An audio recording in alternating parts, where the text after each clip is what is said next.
Surely good hope. As you reach out across the street, as you reach out across the county, as you reach out across the state, as you reach out across the nation, as you reached out across the Haiti, as you reach it out across to the Virgin Islands, as you reach out across to Uganda, as you reach across the world, Jesus said, you reach out to me.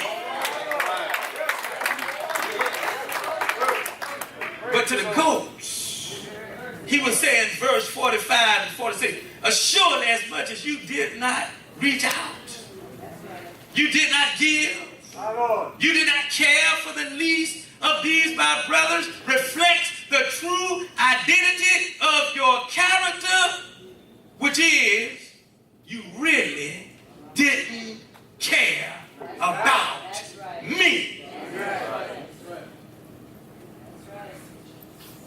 We are accountable to Jesus, who's the head of the church. He suffered, he bled, he died on Calvary's cross to pay our sin debt. He rose victoriously from the grave on the third day, Sunday morning, with all power in his hands. He's coming back again to judge humanity, and we will be accountable to him for our giving. Second, we're accountable to the congregation. And by that I mean the Good Hope congregation, wherever church you may be a member of. But specifically today, we're accountable to the Good Hope congregation. We must answer to you, this church family, for how monetary resources are distributed. That's why at our annual vision meeting, our 2018 meeting, the financial secretary gave a financial report, and every time we have one, she gives a financial report to the church. Why? Because the church is accountable to you. We are accountable to you. Leaders are accountable to you. The pastor is accountable to you. In addition to that, we have an open book policy here at the Good Hope Church, which means that our receipts as well as our expenditures are available for any member who chooses to review them. In fact, the pastor's salary, I said this before, is open to you. If you want to know, all you have to do is ask the financial secretary or the financial chairman. You can know. Amen. You can know. Because we are accountable to you. Thirdly, lastly today, we are accountable to the IRS. You better believe it. Now the days are over when churches can have their own little stash and everybody taking up collections and taking up all these offerings and all these. That stuff is over. It needs to be recorded. Because we are accountable to the IRS. I'm accountable. That's the reason why, when I get my statements, I go on down there and file, because I ain't trying to get in no trouble.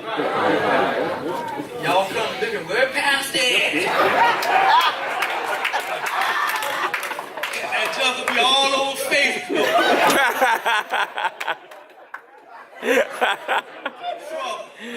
No, ain't finna happen if I can help it. I thank God it ain't finna happen if the finance committee can help it. Amen, Jesus.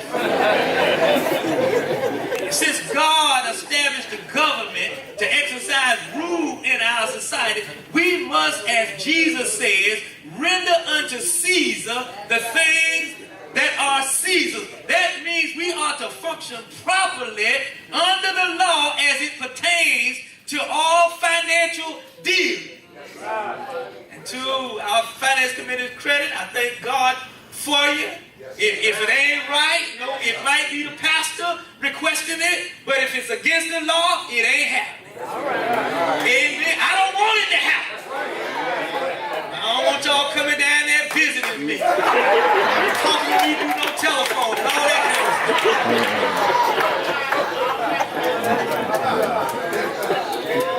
Remember, accountability is a part of God's biblical gift. As Christians, we are to do the best of our ability, The whole religious leaders, whole organizations and institutions accountable for what they do with the Lord's money after we give it. So here's the challenge. And I believe we're already doing an outstanding job. But here's the challenge. Here's the stretch. Here's your mission, should you choose to accept it. Before you sow seed, y'all know what that is, don't you? You get it? Before you sow seed into anybody's ministry, before you write the check, swipe the card, or send the cash to anybody in Dallas, Houston, Chicago, Atlanta, Detroit, or anywhere else in the world, make sure you do your homework.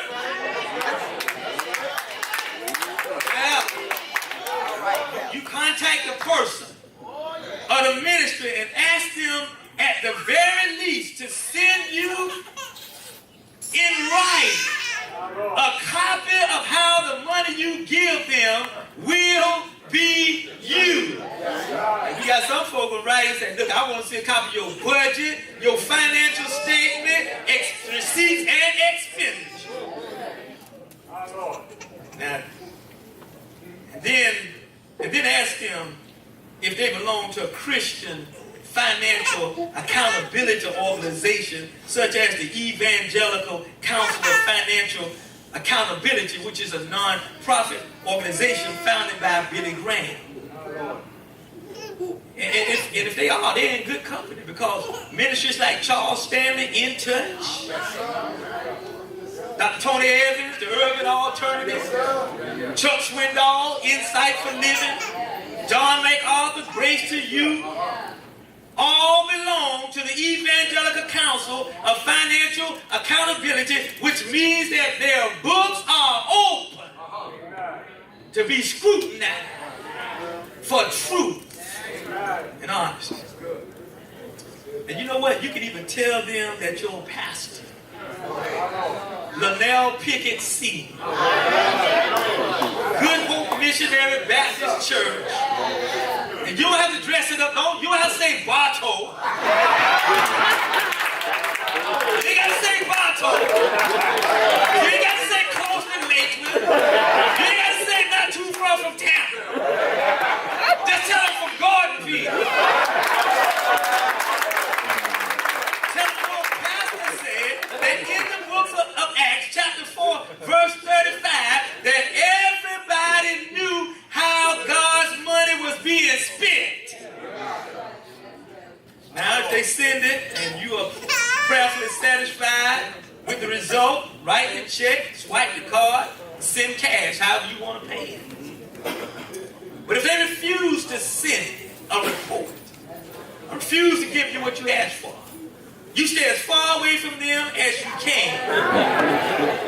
Because either they are too lazy to follow up, or they don't consider you a donor of what you have to give worthy of their extra effort, or they have something to hide. Then walk away and consider yourself blessed, because you have not been duped by some silver-tongued con artist who tips more at dinner than you make per hour, who sleeps in most weekday morning and the weekend while you get up out of your comfortable bed and go to work, who live in lavish mansions with chefs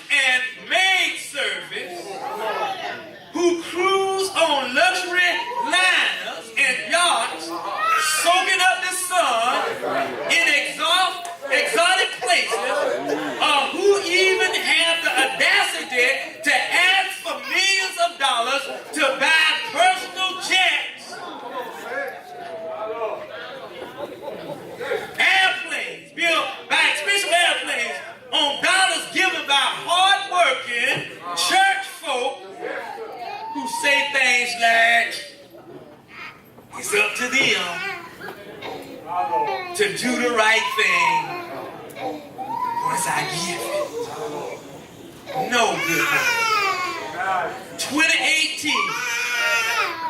The reality is up to us as individuals, and it's up to us as a church family to practice biblically based guidelines for giving. Thank you, 2018, to our finance committee, Deacon Gray, the chairperson, all of our members. You've done an outstanding job. God has spoken. Let the church say it.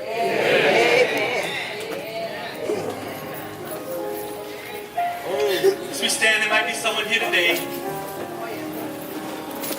and you can acknowledge the greatest gift ever given to you was Jesus Christ. For the word says, God so loved the world that he gave his only begotten Son. That he gave his only begotten Son, that whosoever believeth in him shall not perish, but shall have everlasting life.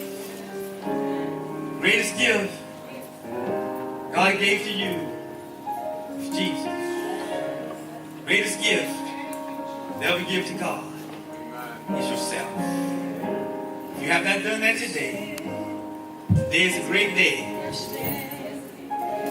First month of 2018 to practice responsible stewardship by giving yourself first to the one who gave so much to you. If you've never received Jesus, we invite you to come today.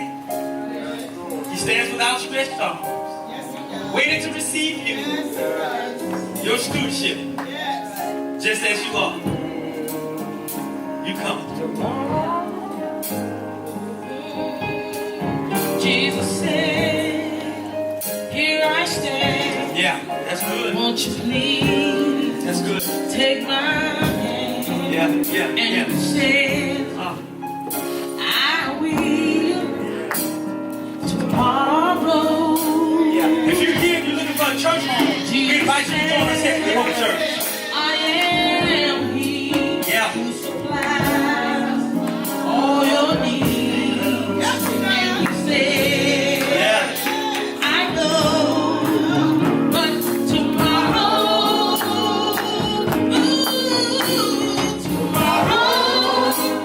I'll give my life tomorrow.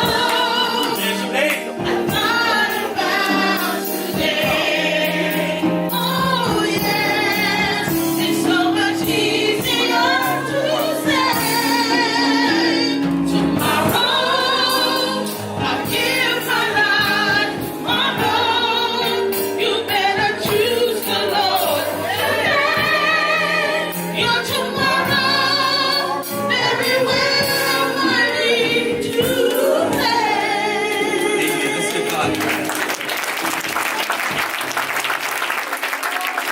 I want to remind those of you who can to please come back and support Minister Axon at 4 o'clock. He was Deacon Axon before he was Minister Axon. We invite you to come back. I want to say welcome to our guests, Brother Window and Sister Williams. Thank you so much for being part of our worship today. We love you so much. We appreciate you so much.